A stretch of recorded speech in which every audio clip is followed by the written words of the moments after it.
1. This past Friday, I was working an opening shift. This particular morning, we were dealing with an influx of large timed orders that had to go out in the early hours of the shift. My store is generally pretty busy, but during the day, it's normally only 2 drivers until around 3 p.m. This time it was me and 1 other driver. It didn't take long to realize we would be in over our heads this day. After the first timed order, which was delivered right at open, I had the pleasure of having to deliver one particularly large order to a business on the edge of the area. This order consisted of 14 pizzas and 1/16 count of every flavor wing we had. It's important to note that these pizzas were all rather complex. We'd have 2 Super Supremes minus mushrooms and peppers, then 2 regular meat lovers, and then 2 more without bacon, and so on. By the time the pizzas come out, and I was getting ready to take the order, I realized that I was 1 pizza short. Great. Well, my luck had it so none of the pizzas were labeled. Since the pizzas were so complex, it took a while to determine exactly which pizza was missing. By the time we figured it out and had the pizza made, the order was already 15 minutes past due and I hadn't even left yet.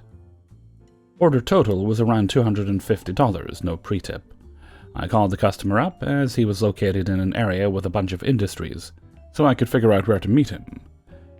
First thing he says before anything is, "Great, so my guys only have a 30-minute lunch. They're due back by 12:30 and you're just now leaving the store?" I genuinely felt bad for him and could sympathize with his frustration, but at the same time I couldn't help but feel annoyed. So great, I get stuck with this order while the other driver is off taking doubles to help stay caught up, and I'm likely going to leave with a stiff. To make matters worse, this delivery was over the tracks, which at the time had a train parked there, adding an extra 5 minutes to an already late delivery. I tried to be hasty and get the order there within a timely manner, but I could only do so much. Once I arrived, it was already nearly 12:30, and needless to say, the man was PO'd. The entire time I was unloading his food, he was going on about how bad the situation was handled, throwing insults at my manager, saying he was going to complain to corporate, yada yada. Meanwhile, I'm trying my best to remain sympathetic and calm. I've noticed most times in situations like this, at least acting like I side with and agree with the customer, even when I don't, makes it so at least some of the anger isn't directed toward me specifically. This time it seemed to work well. Very well, in fact. As I finished unloading the food, he turns to me and asks, "So I want to make sure if I give you a tip, is it to you, or is it shared with the rest of the crew?" I told him that the drivers keep all their tips. He then says, "Okay, good. I know this wasn't your fault, so I want to make sure this isn't shared with anyone." I left happily with a $45 tip. Anyone else had similar experiences to this? 2. So I started a job at my local Domino's nearly a year ago. I was placed as the closing driver about 5 months back. I noticed the employees were not doing any of their dishes, or at least doing very few. I notified my boss about it, and shockingly, things started to change, but not for the better. Many of the other employees would do a handful and leave the rest for myself. They also would not wipe anything out, causing me to rewash those dishes. Over the course of 4 months, I've brought it up over and over. I keep getting more and more irritated each time because management seemingly did nothing to sort the issue out. The other employees would use a spray bottle to spray the totes out, dunk them in the soap water, then into the sanitizer. Sound okay, right? Well, no. Picking up a tote that has been left out to dry, you could run your finger along the inside, and you would have a bunch of gunk on your fingertip. These are the residual oils, fats, or just straight-up slime that the food leaves in the dish. Keep in mind this is after being washed. Or rather dunked in soap and sanitizer. 4 months I put up with that, and I stopped eating anything from that store. I ended up walking out on November 24th after yet another person left all their stuff for me to do from their opening shift. I was told that doing so is an immediate termination. That's understandable. But leaving chemically contaminated food residue in food bins is fine? Okay. I thought if I took it to the franchise owner or supervisor that something would get done. After a 45-second conversation, he hung up, texted me back saying he would not listen to baseless accusations. and that I was to stay away from their store locations. Sounds like an overreaction to walking out, right? Not really. I had left my GM a rather angry voicemail that I'm sure contributed. No threats of damage to property or harm of staff was involved, but the threat of going to the health department was surely a major factor in that.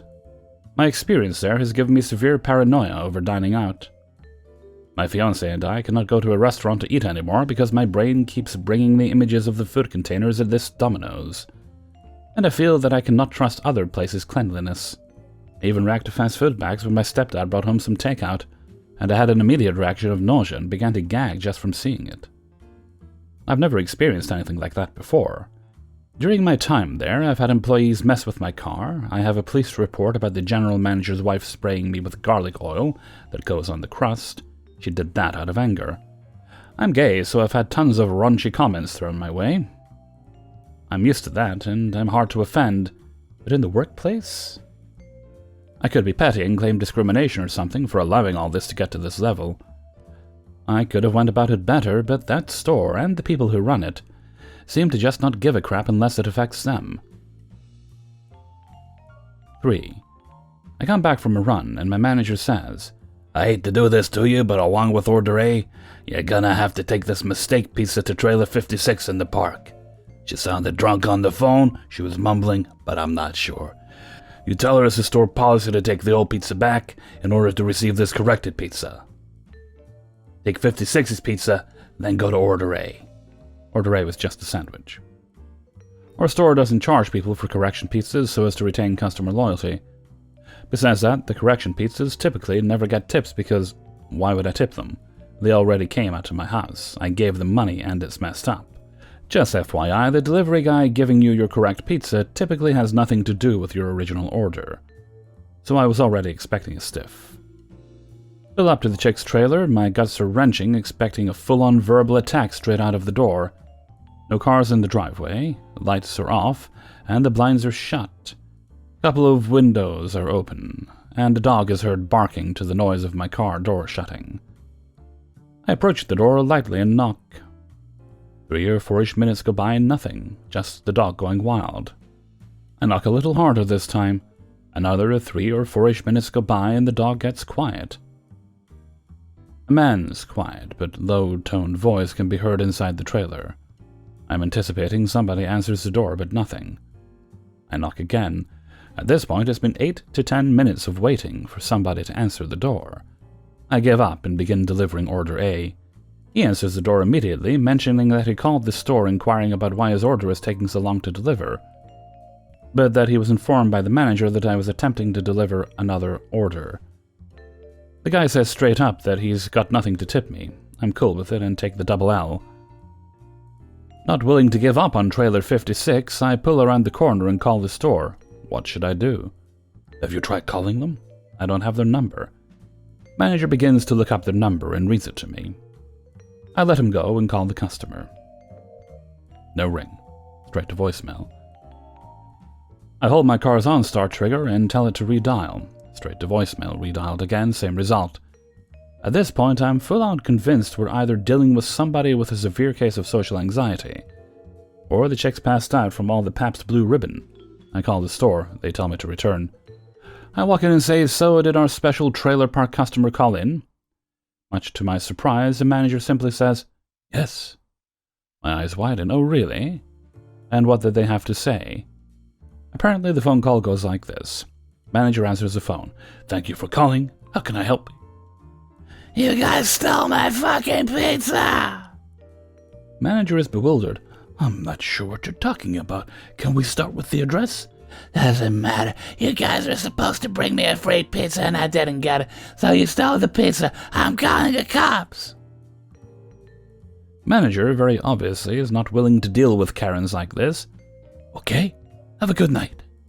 Hangs up the phone. Turns out she didn't even live at the house where she requested the return pizza.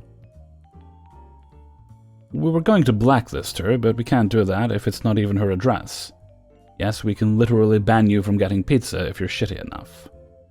Rest of the night was filled with pizza burglar jokes. Karen, if you're listening to this, please lay back on the Tuesday night martinis. You're just making an ass of yourself and risking a blacklist entry.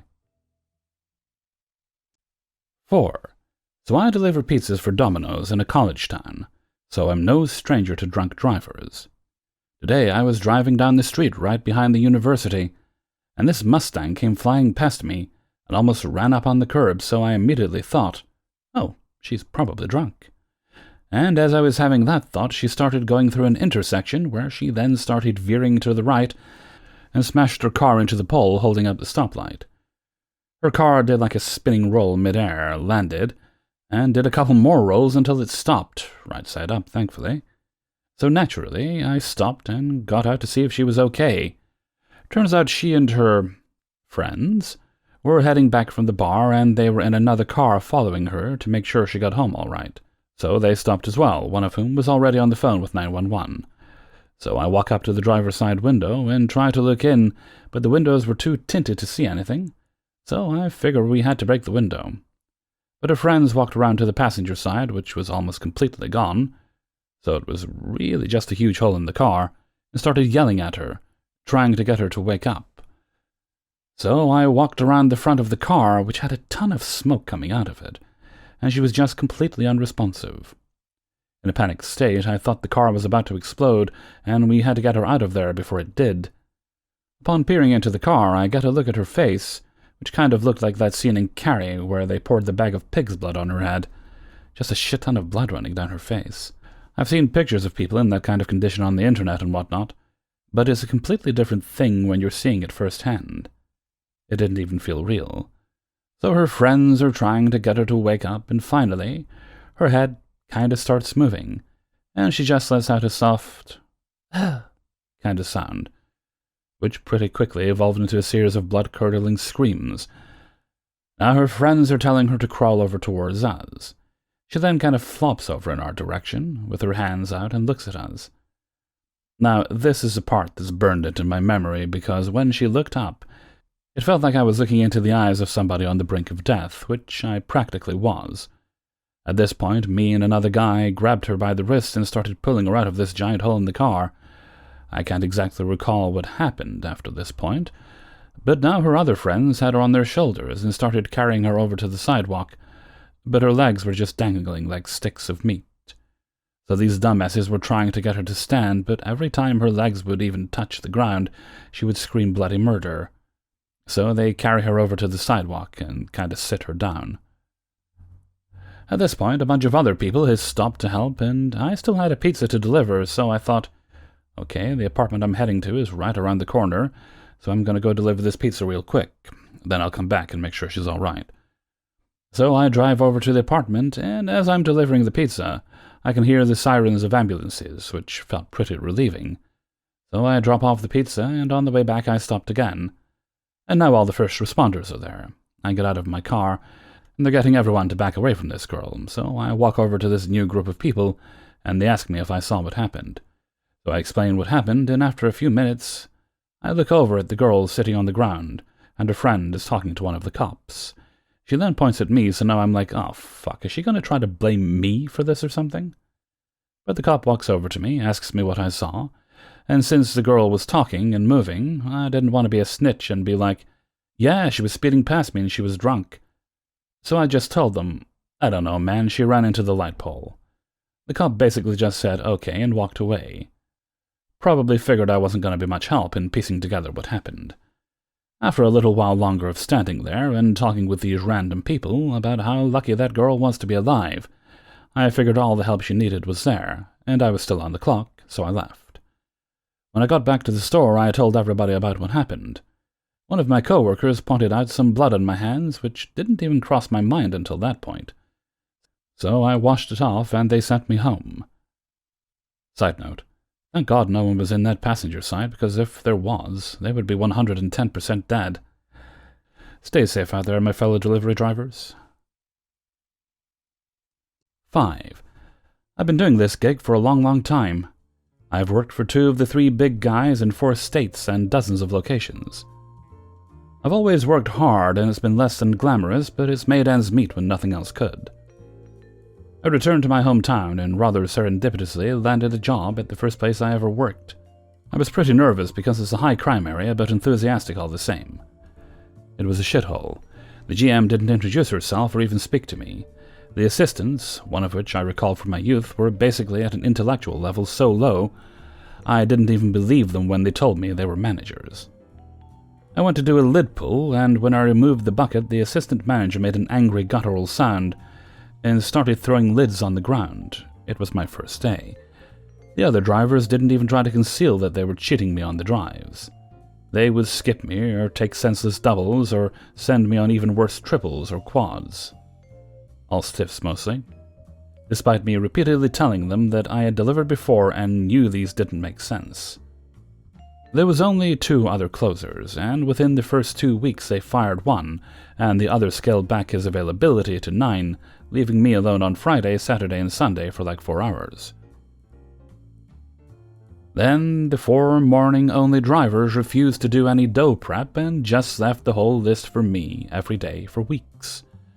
When I complained, they just gave all the deliveries to DoorDash. When I got upset about losing the drives, my manager confronted me. The first time we ever talked. I really considered quitting, but I was already there and frankly, I didn't want to watch more training videos. I was just being lazy. Everything just kept getting worse. Their humor was awful. One driver farted on the GM, and they both thought it was hilarious. He said he farts on everyone. An assistant manager and that same driver always told the same story about how the manager shit his pants at work and didn't even know. They seemed quietly offended that I didn't find this as humorous as them. They were bagging chicken in the closed dining room and not cleaning up the raw crumbs and pieces on the carpet. I just ignored it. I went into the restroom once, and there was literally a half-inch thick shit smeared on the seat. I gagged at the sight of it. Next day it was still there, next day too. Day after that I went in, and the assistant manager must have just shit, because he was the only other male working there, and had blasted me when I opened the door. The shit smear was still on the toilet. He was sitting on the shit smear. 2 different girls dropped things into the fryer and splashed grease on their faces. They seemed upset. I didn't empathize with them afterwards. One actually reached into the oil after the thing she dropped. The GM cut her leg with a box cutter and had to go to the hospital. I had a customer threaten to fight me, and the GM only asked what I did to upset them. Another customer let her pit bull growl and bare her teeth at me. She said the dog was smiling at me. When I requested not to deliver there anymore, they asked me what baring teeth meant and tilted their heads in confusion. Then my tabs expired, and now I'm in limbo waiting for the lien holder to get a hold of the title place, who will in turn get a hold of me, hopefully, maybe. They couldn't get anyone to drive for more than 2 days without quitting. I began to think more and more seriously about quitting. They were still screwing me on the drives and the shifts and the prep work. I tried to talk to the GM about communication, and she went out of her way to never talk to me again. Then I heard that a driver was saying how she didn't want any other girls driving. A new girl hired in a few days later and then quit. I was expressing my frustration with her one night to the shitpants manager, and he of course told her as soon as he saw her. She confronted me the next day. I told her that I knew what she said, and basically I thought it was dumb to confront me about something I can't actually get in trouble for. I basically told her I didn't know her shit and walked away. Same day I got a prank or something, where the people at the address on the tickets said they didn't order pizza.